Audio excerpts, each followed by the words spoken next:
حضرت سارہ علیہ السلام کا ذکر۔ یہ حضرت ابراہیم علیہ السلام پیغمبر کی بیوی اور حضرت اسحاق علیہ السلام کی ماں ہے۔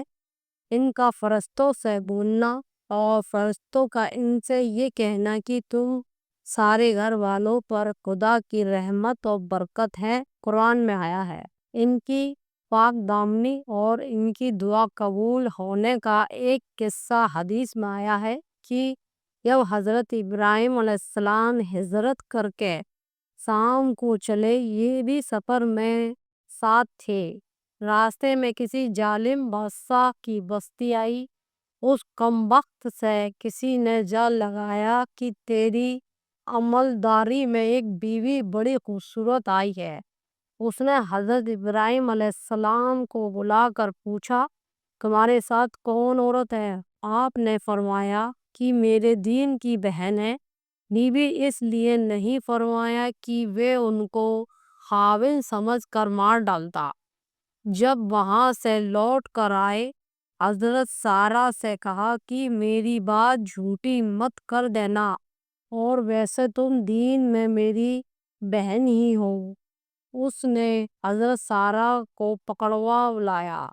جب ان کو معلوم ہوا کہ اس کی نیت بری ہے، انہوں نے وضو کر کے نماز پڑھی اور دعا کی کہ اے اللہ، اگر میں تیرے پیغمبر پر ایمان رکھنے والی اور ہمیشہ اپنی آبرو بچانے والی ہوں تو اس کافر کا مجھ پر قابو نہ چلنے دیجیے۔ بس اس کا یہ حال ہوا کہ لگا ہاتھ پاؤں دے دے مارنے۔ پھر تو خوشامد کرنے لگا اور کہا کہ اے بیوی، اللہ سے دعا کرو میں اچھا ہو جاؤں۔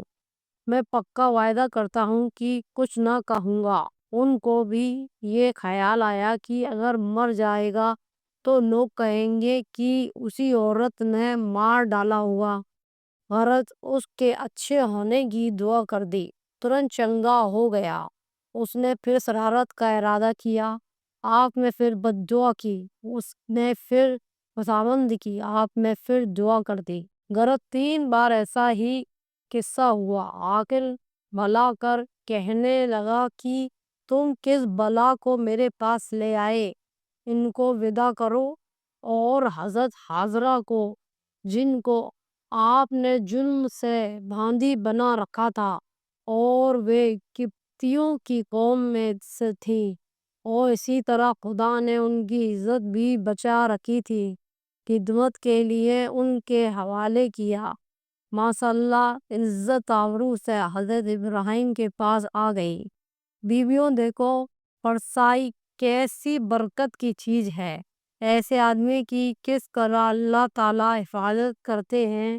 اور یہ بھی معلوم ہوا کہ نماز سے مصیبت ٹلتی ہے اور دعا قبول ہوتی ہے۔ جب کوئی پریشانی ہوا کرے بس نفلوں میں لگ جایا کرو اور دعا کیا کرو۔